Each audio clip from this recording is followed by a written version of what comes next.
दिल्ली के Lal Qila metro station के पास हुई कार ब्लास्ट की गूंज केवल राजधानी तक सीमित नहीं है, बल्कि ये उन आतंकी नेटवर्कों की ओर सीधी संकेत करती है जो ऑपरेशन सिंदूर के बाद पाकिस्तान में फिर से सिर उठाने लगे हैं। सोमवार शाम 6:52 चलती I-20 कार में हुए धमाके से 9 लोगों की मौत ने सुरक्षा एजेंसियों को उस मॉडल तक पहुंचा दिया जिसके धागे हरियाणा के फरीदाबाद, यूपी के लखनऊ, जम्मू कश्मीर और पाकिस्तान के बहावलपुर, कराची और लाहौर तक फैले हुए हैं। ब्लास्ट से ठीक पहले वायरल हुए लश्कर कमांडर सैफुल्लाह के वीडियो में हाफिज सईद के चुप न बैठने का दावा पूरी घटना को और संदिग्ध बनाता है।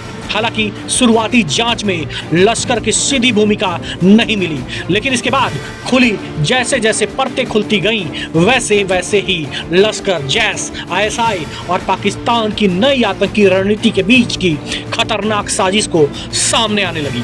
ऑपरेशन सिंदूर में भारत ने मई 2025 में लश्कर के दर्जनों ठिकाने तबाह किए थे। मुरीद के स्थित मस्जिद भी ध्वस्त हो गई थी, जहां से वर्षों से लश्कर का ऑपरेटिव ताना बाना चलता था। तभी से लश्कर सरगना हाफिज सईद अंडरग्राउंड हो गया था। जून में वायरल एक वीडियो में वो बीमार दिखा। बाद में पाकिस्तान के पूर्व विदेश मंत्री बिलावल भुट्टो ने दावा किया कि शायद वो अफगानिस्तान में छिपा है, लेकिन कुछ हफ्ते पहले लाहौर में उसकी रैली का अचानक पोस्टपोन होना और पंजाब क्षेत्र में उसकी गतिविधियों के बढ़ते इनपुट बताते हैं कि हाफिज फिर से पाकिस्तान के पंजाब प्रांत में सक्रिय है।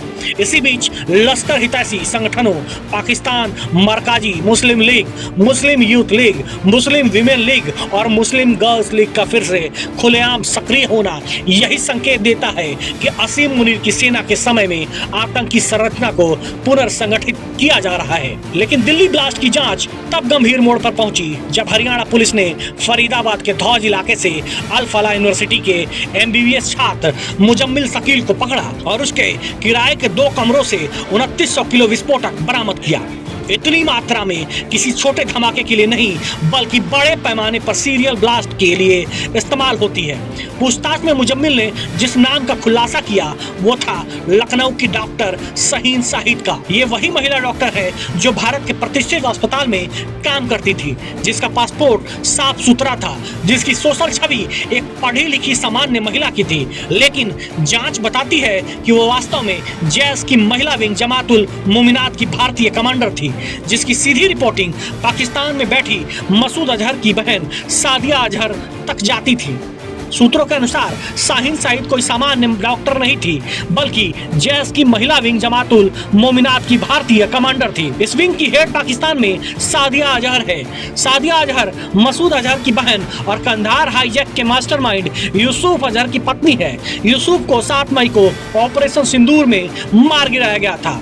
इसी नुकसान की भरपाई के लिए जैश ने सादिया के नेतृत्व में महिलाओं और छात्राओं के लिए एक नए जिहादी कोर्स की शुरुआत की थी। बहावलपुर, कराची, कोटली, मुजफ्फराबाद, हरिपुर और मैन सेहरा में आर्थिक रूप से कमजोर महिलाओं को ब्रेनवॉश कर जिहादी कर्तव्यों, फंडिंग, ऑनलाइन रिक्रूटमेंट और आतंकी सपोर्ट सिस्टम का प्रशिक्षण दिया जा रहा था। दहशतगर्दी का यह नया मॉडल महिलाओं को फ्रंटलाइन की जगह सप्लाई लाइन और सूचना तंत्र का हिस्सा बनाता है। फरीदाबाद से पकड़ी गई शाहीन शाहिद इसी नेटवर्क की भारतीय कमांडर थी। उसकी लग्जरी कार से AK-47 राइफल और मैगजीन बरामद हुई। शाहीन के कॉल रिकॉर्डिंग, बैंक ट्रांजैक्शन और एनक्रिप्टेड चैट से पता चलता है कि वो कश्मीर के डॉक्टर मुजम्मिल शकील और कुछ अन्य संदिग्धों से लगातार संपर्क में थी। दोनों मिलकर दिल्ली NCR, यूपी और जम्मू कश्मीर में एक बड़ा सप्लाई चेन तैयार कर रहे थे। यही वो मॉडल था जिसमें डॉक्टर मोहम्मद उमर शामिल बताया जा रहा है, जिस पर I-20 ब्लास्ट का शक है। CCTV फुटेज में कार को ब्लास्ट करने से पहले पार्किंग से निकलते देखा गया है और एजेंसियों को शक है कि वही कार में अंतिम समय तक मौजूद था। पूरी जांच ये संकेत देती है कि दिल्ली ब्लास्ट कोई लोन वुल्फ हमला नहीं, बल्कि पाकिस्तान आधारित आतंकी संगठनों की एक नई रणनीति का हिस्सा हो सकता है, जहां फ्रंट पर पुराने नाम जैसे हाफिज सईद फिर सक्रिय हो रहे हैं और बैकडोर ऑपरेशंस में नई महिला विंग और शिक्षित युवाओं का इस्तेमाल किया जा रहा है।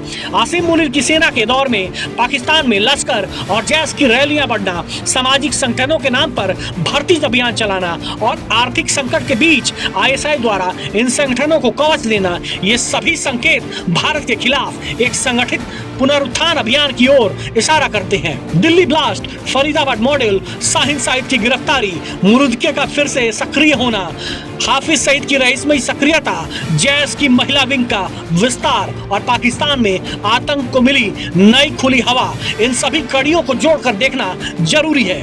तस्वीर साफ बताती है कि आतंक का पुराना ढांचा खत्म नहीं हुआ, वे केवल नई शक्ल में सामने आया है, अधिक शिक्षित, अधिक तकनीकी, अधिक छिपा हुआ और अधिक खतरनाक। दिल्ली ब्लास्ट केवल एक घटना नहीं बल्कि आने वाले समय में भारत के अंदर अस्थिरता पैदा करने की कोशिशों का पहला संकेत हो सकता है। एजेंसियां अब ये मानने पर ज्यादा फोकस कर रही हैं कि यह हमला अकेला था या इसके पीछे कोई लंबी सीरियल प्लानिंग छिपी हुई है, जिसे समय रहते ध्वस्त करना बेहद जरूरी है।